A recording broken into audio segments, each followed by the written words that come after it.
berjalan dalam firman-Mu, hatiku siap.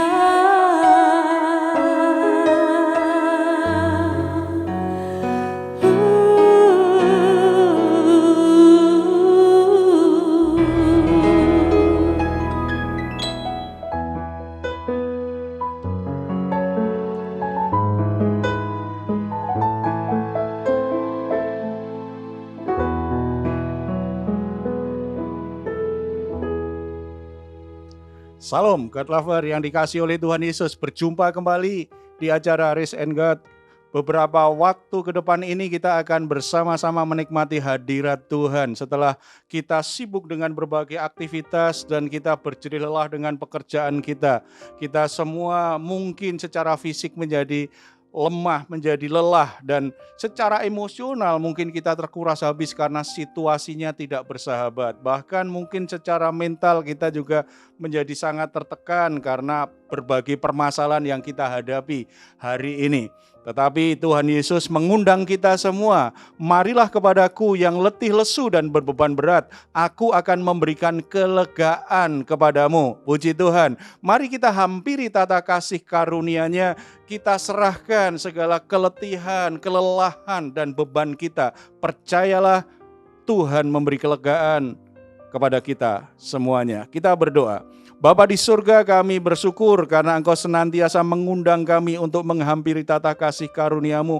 Engkau meminta kami untuk menyerahkan semua beban berat kami, dan Engkau berjanji akan memberikan kelegaan kepada kami semua. Kami percaya itu Tuhan, karena kasih-Mu sempurna adanya kepada kami semua. Oleh sebab itu Tuhan, kami ingin memberikan persembahan, korban syukur kami di hadapan-Mu. Kami rindu menikmati kehadiran-Mu. Kami rindu menikmati damai sejahtera dan kelegaan di dalam Engkau. Berkati dan hadir dalam persekutuan dalam acara ini dalam nama Tuhan Yesus. Amin.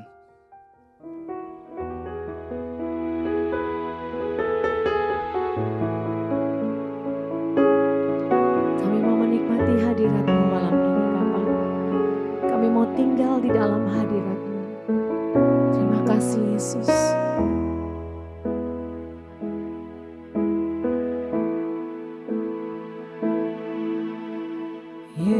Yesus, Kau sungguh baik. Yesus, nama-Mu indah.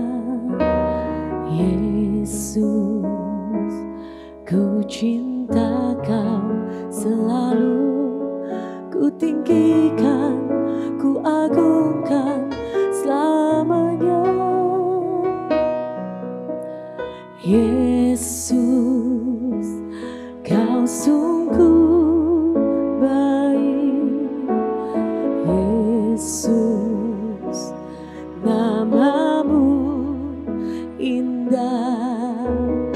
Yesus, ku cinta Kau selalu.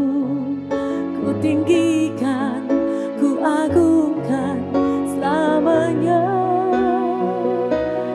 Ku mau memuji-Mu, ku selalu puji-Mu. Ku mau menyembah-Mu, ku selalu sembah-Mu. Kau yang layak terima semua pujian, kemuliaan hanya bagi Tuhan.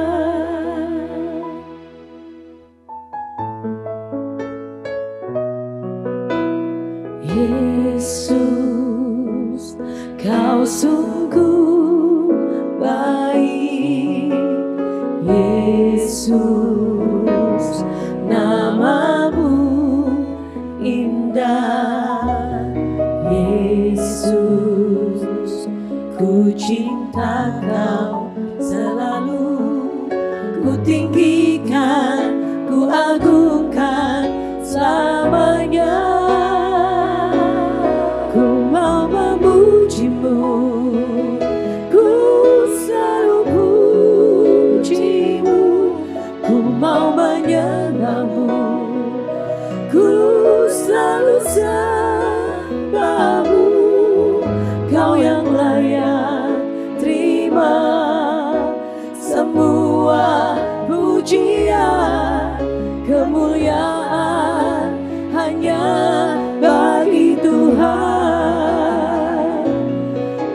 mau memujimu, ku selalu pujimu, ku mau menyembahmu, ku selalu sembahmu, kau yang layak terima semua pujian, kemuliaan hanya bagi Tuhan. Katakan ku mau memujimu, mau memujimu, ku selalu pujimu, ku mau menyembahmu, ku selalu sembahmu, kau yang layak terima semua pujian, kemuliaan hanya bagi Tuhan.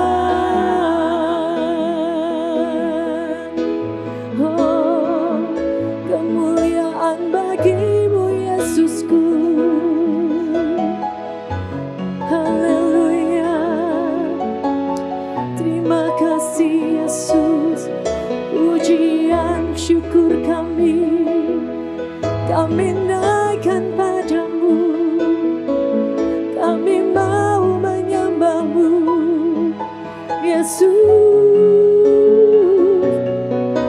Hati kami memuji, memuliakan namamu, sebab Engkau Allah yang ajaib. Haleluya. Terima kasih Yesus. Ya Allah, bayanglah syukur, bayanglah syukur. Kami percaya saat ini kasih-Mu mengalir di dalam kami. Haleluya.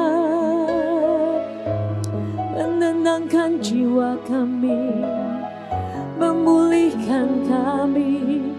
Terima kasih Yesus, sebab hanya Engkau Tuhan yang sanggup mengangkat semua beban, yang sanggup memberikan kelegaan. Terima kasih Yesus, terima kasih Bapa. Kami bersyukur Tuhan, kami bersyukur Yesus. Terima kasih Yesus. Haleluya. Terima kasih Yesus. Oh, terlalu besar kasih-Mu Bapa, pengorbanan yang Kau berikan bagiku terlalu mahal. Darah-Mu Yesus tercurah untuk menebus hidupku.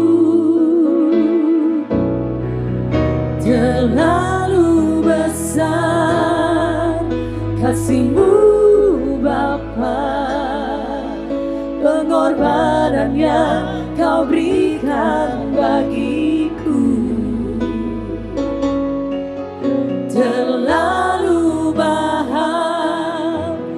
Darah-Mu Yesus tercurah untuk menebus hidupku, tercurah untuk menebus hidupku.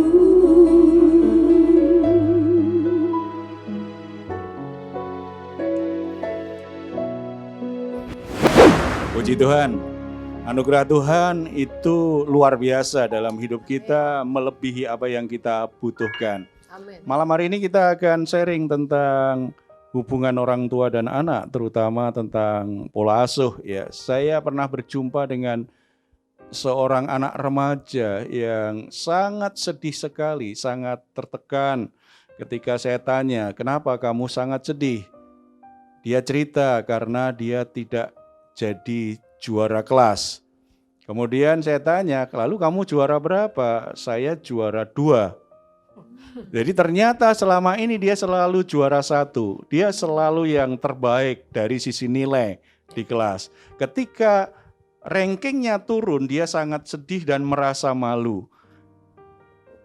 Saya tanya kepada orang tuanya, bagaimana? Ya memang kita motivasi supaya juara. Ternyata ada orang tua tertentu yang memaksakan anaknya untuk jadi juara, selalu jadi juara.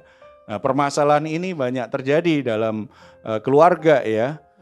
Mungkin yang sudah punya anak, punya keponakan gitu, tahu bagaimana anak-anak kita dari kecil atau yang remaja itu sangat tertekan karena tuntutan untuk selalu jadi juara. Nah, ada yang punya keponakan atau siapa yang dikenal pernah begitu nggak? Iya Pak, saya karena ponakan saya juga seperti itu ya Pak. Jadi orang-orang tua dari teman-temannya suka kalau berkumpul selalu bertanya gitu, anakmu saat ini kemarin juara berapa, juara berapa. Jadi itu yang membuat kebanyakan anak-anak itu stres, begitu ya Pak ya. Karena tuntutan orang tua yang pengen anaknya tuh selalu harus juara. Mungkin di antara mereka juga orang-orang tua itu mungkin gengsi gitu satu sama lain. Anakmu juara berapa? Anakmu juara berapa? Jadi mungkin itu yang memicu mereka selalu menuntut anak-anak. Ayo dong, begini, harus begini. Bahkan mungkin membuat tanpa disadari mereka, anak mereka tuh ada yang jadi yang kayak Bapak bilang itu stres. Bahkan kalau ponakan saya sering gini Pak, sering dia kalau dia udah nilainya agak-agak turun, bisa bahkan masuk rumah sakit, sakit karena dia stres. Nilainya nih gue bakalan turun nih gitu Pak. Gimana tuh Jadi Pak? selalu dibayang-bayangi nilainya gimana gitu ya. Iya. Tapi bener loh, kadang-kadang tuntutan untuk anak itu jadi juara di sekolahnya itu kadang-kadang lebih arah ambisi orang tuanya. Padahal mungkin dulu orang tuanya nggak pernah juara, tetapi begitu punya anak, dia nuntut anaknya harus juara gitu ya. Jadi untuk harga diri, bahkan ada orang tua yang kadang-kadang malu kalau anaknya nilainya jelek, padahal nilainya udah 8, nilai 8 pun banyak orang tua malu. Kemudian anaknya akhirnya harus ikut berbagai macam pelajaran tambahan, mereka kehilangan waktu bermainnya sebagai anak-anak. Mereka kehilangan waktu di masa-masa pertumbuhan menuju remaja, itu kan kehidupan sosial, tidak hanya bermain, tapi kehidupan bersama temannya. Kadang-kadang waktunya habis, maka tidak heran kalau anak menjadi stres. Kalau anak stres, tertekan jiwanya, pasti jadi anak bermasalah. Jadi anak bermasalah. Jadi tuntutan juara itu kadang-kadang tidak masuk akal. Makanya sangat bagus kalau ada sekolah-sekolah tertentu sekarang tidak mengumumkan siapa yang juara. Tidak mengumumkan siapa yang juara. Sebenarnya ini juga seringkali juga secara sadar atau tidak, orang-orang di gereja pun kadang-kadang terlalu ditekankan begitu ya. Kita harus yang terbaik, ya kan? Semuanya harus yang terbaik. Dan yang terbaik itu dalam pikiran banyak orang berarti kalau saya gagal, saya itu gagal sebagai orang Kristen. Kalau ternyata saya tidak mencapai yang terbaik, ada orang lain yang bisa mencapai yang terbaik, berarti saya tidak memuliakan Tuhan, berpikirnya dari sisi prestasi. Atau kalau enggak, ada yang salah memahami, orang berpikir kan dalam Kristus kita kan orang yang lebih dari pemenang. Orang yang lebih dari pemenang itu bukan berarti dia sempurna, bukan berarti jerih lelah dia perjuangan kita. Tetapi kita lebih dari pemenang itu karena itu bicara tentang anugerah kemenangan yang diberikan Tuhan kepada kita. Jadi bukan karena perjuangan, bukan usaha, bukan kesempurnaan kita. Tetapi itu adalah karya Tuhan Yesus yang sempurna. Dan kemenangan Kristus melalui kebangkitannya itulah yang jadi berkat bagi kita. Ini mestinya yang justru jadi prinsip hidup kita. Jadi hidup itu karena anugerah. Kita berharap anak kita bertumbuh baik, itu sangat baik sekali.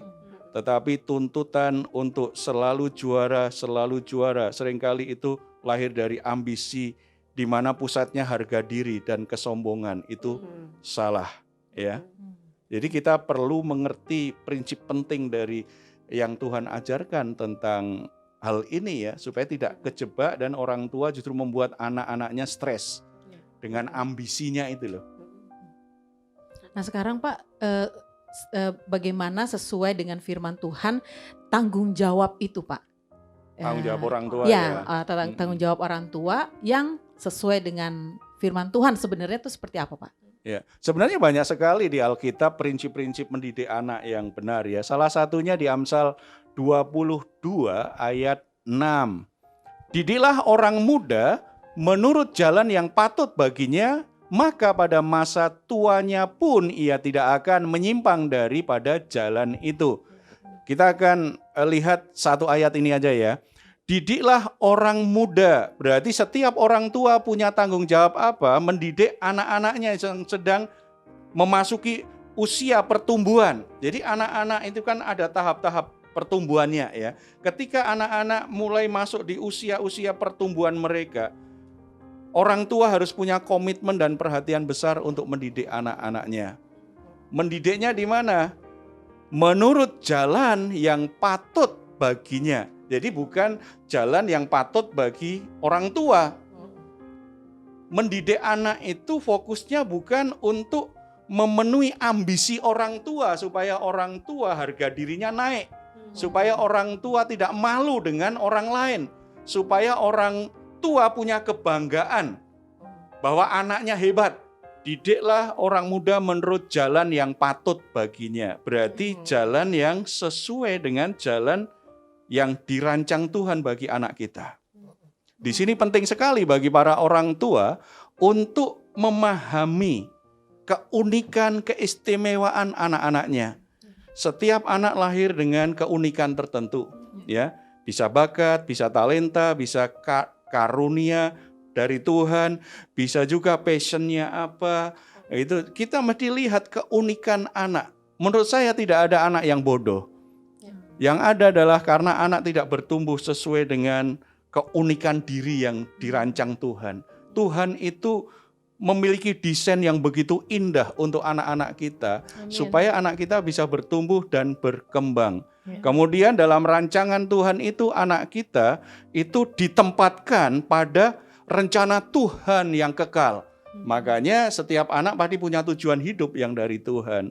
Nah, orang tua perlu menolong anaknya mengenali keunikannya. Mengenali jalan Tuhan yang akan berlaku untuk anaknya. Panggilan Tuhan untuk anak kita apa? Karena setiap anak kan, setiap orang itu kan lahir membawa pesan ilahi, pesan kekekalan bagi dunia ini. Kita beda. Apa panggilan Tuhan untuk kita? Masing-masing beda. Dan panggilan itu akan menjadi sebuah pesan kehidupan yang kita sampaikan kepada dunia ini. Sehingga melalui kehadiran kita, nama Tuhan dipermuliakan dan dunia ini menjadi lebih baik. Dalam rancangannya Tuhan itu. Ya. Orang tua punya tanggung jawab. Mendidik itu perlu mengenali itu supaya kita bisa membantu anak kita bisa bisa melatih anak kita supaya semua potensi yang ada dalam diri anak kita itu bisa bertumbuh, bisa keluar dan bertumbuh dengan baik. Kemudian arahkan anak kita supaya bisa mengembangkan dirinya seperti yang Tuhan mau.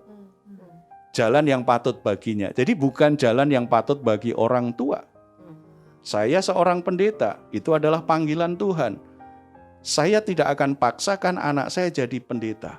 Tetapi selalu saya tekankan kepada anak saya, yang paling penting adalah kamu mengasihi Tuhan, hidup di jalan Tuhan. Kalau ternyata kamu sudah bekerja jadi apa saja, yang penting itu pekerjaan halal, tidak melanggar hukum. Tuhan panggil kamu untuk melayani sepenuh waktu, juga jangan berdalih, beri diri. Tetapi bagi saya secara pribadi, saya tidak pernah paksakan anak saya untuk jadi pendeta. Karena itu panggilan, itu jalan hidup saya. Anak saya didesain Tuhan mungkin melayani Tuhan dengan profesinya tertentu. Nggak ada masalah. Orang tua menolong anaknya supaya anaknya bisa berjalan di jalan yang patut, jalan yang pas, jalan yang sudah dirancang Tuhan untuk anaknya. Jadi jadi juara atau tidak sebenarnya itu masalah yang berikutnya. Nah, kalau anak itu mengenali kemudian ditolong, diarahkan untuk bisa bertumbuh sesuai keunikannya, pasti berkembang. Pasti berkembang. Ya kan? Saya suka kasih bandingan begini loh. Kalau kita tanam pohon, satu pohon mangga, satu pohon pepaya. Kan ini punya keunikan masing-masing. Pohon mangga itu pohonnya pasti akan tinggi dan kuat, kokoh.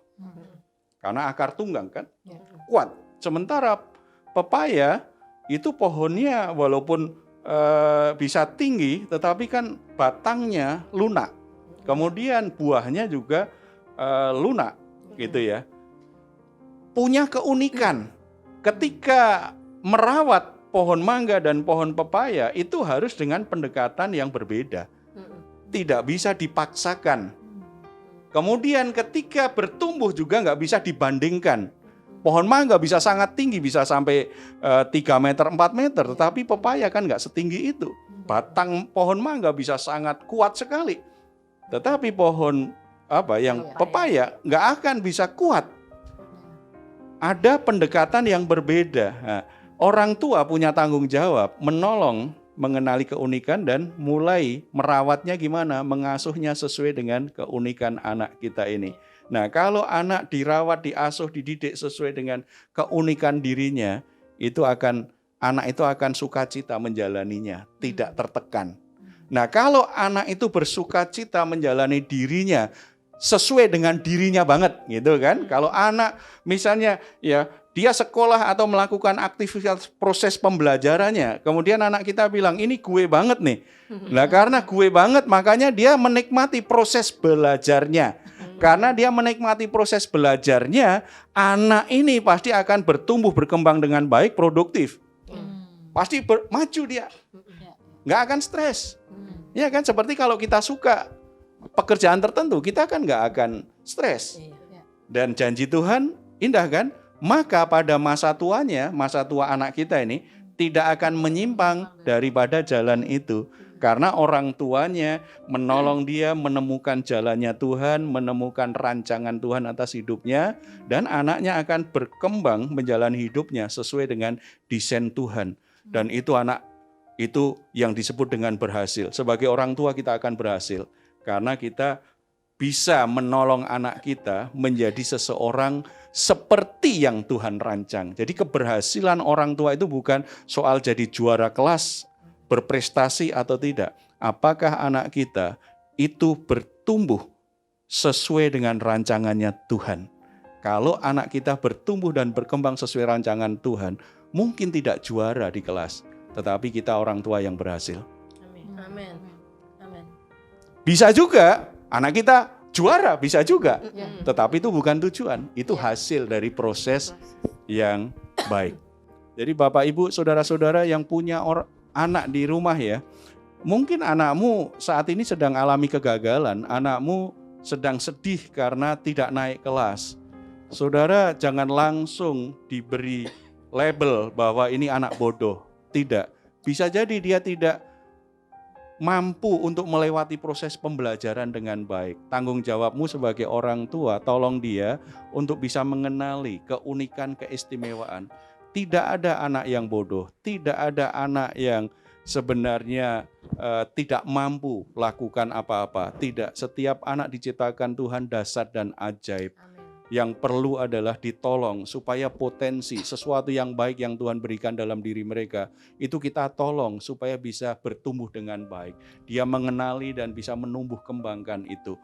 bantu dia melewati proses belajarnya dengan baik. Ada masa depan yang indah untuk anak-anak-Mu. Kita bersatu dalam doa. Bapa di surga, kami bersyukur karena Tuhan memberi kami anugerah lewat pernikahan. Kami ada keturunan yang Tuhan berikan. Sebagai orang tua, kami seringkali ingin anak kami ini memenuhi ambisi kami sebagai orang tua. Tidak membuat kami malu, tetapi membuat kami menjadi bangga. Kami jadikan anak kami seperti objek yang hanya memuaskan diri kami. Sehingga anak kami tidak bisa bertumbuh dengan baik. Lewat kebenaran firman Tuhan hari ini, tolong kami sebagai orang tua, berikan hikmat kesabaran untuk bisa menolong anak-anak kami, bisa mengenali keistimewaannya, keunikannya, rancangan Tuhan yang indah dalam hidupnya.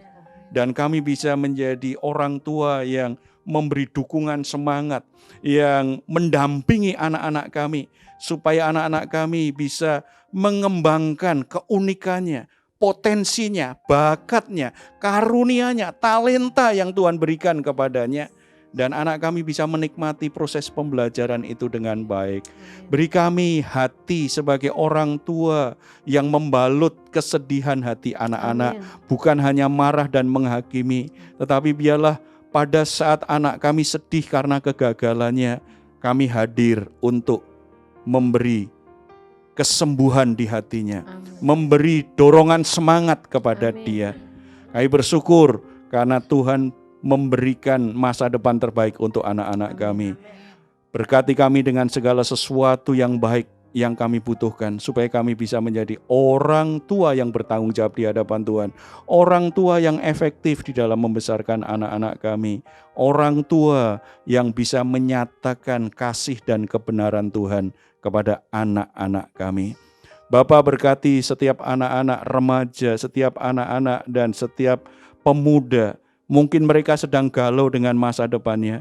Mungkin mereka sedang mengalami kebimbangan dengan sekolahnya, dengan pendidikannya. Mari Bapa, Engkau yang mengarahkan hatinya dan pikirannya, supaya mereka bisa mengenali jalan Tuhan. Dan kami sangat tahu jalan Tuhan membawa mereka pada masa depan yang cerah, yang penuh harapan, masa depan terbaik. Sehingga hidup mereka itu akan menyatakan karya Tuhan yang luar biasa. Terima kasih Bapa di surga. Berkati anak-anak muda yang sedang mengalami kegagalan dimanapun berada. Mereka menjadi kacau hatinya. Mereka menjadi sangat tertekan. Biarlah Tuhan membuka jalan, supaya mereka tidak larut dengan kegagalannya. Terima kasih Bapa di surga. Terima kasih Engkau yang menyiapkan generasi terbaik. Biarlah para orang tua menjadi partnermu yang bertanggung jawab untuk melakukannya. Terpuji namamu. Bapa di surga, berkati untuk semua lembaga-lembaga pemerintah yang bertanggung jawab, yang memberi perhatian, melakukan advokasi terhadap anak-anak, terhadap anak-anak korban kekerasan, terhadap anak-anak yang secara sosial membutuhkan perlindungan. Tuhan berkati supaya melalui pelayanan mereka banyak anak-anak yang terlantar, anak-anak yang tidak punya masa depan boleh menemukan kembali jalan hidupnya yang dari Tuhan. Terima kasih Bapa. Dalam nama Tuhan Yesus kami berdoa. Amin. Puji Tuhan, God Lover, kita sudah di ujung pertemuan kita. Hari ini kita akan mengakhiri pertemuan kita. Tetapi bagi saudara-saudara yang punya pergumulan, punya permasalahan, yang membutuhkan dukungan doa, membutuhkan teman sharing, saudara boleh menghubungi nomor yang ada di layar kaca saudara. Saudara boleh minta dukungan doa atau mau konseling, saudara akan mendapatkan pelayanan dari tim kami. Atau saudara juga ingin berbagi, berkomentar di kolom komentar di Diaspora TV channel, saudara juga boleh tuliskan. Setiap respon, setiap komentar saudara akan mendapatkan perhatian kami akan mendoakannya bersama-sama. Karena itu komitmen kami menjadi berkat bagi yang membutuhkan. Saudara-saudara, kita akan akhiri dengan keyakinan iman dari Mazmur 4 ayat 9 yang berkata, dengan tentram aku mau membaringkan diri lalu segera tidur, sebab hanya Engkaulah ya Tuhan yang membiarkan aku diam dengan aman. Selamat malam, selamat beristirahat. Tuhan Yesus memberkati kita semuanya. Amin.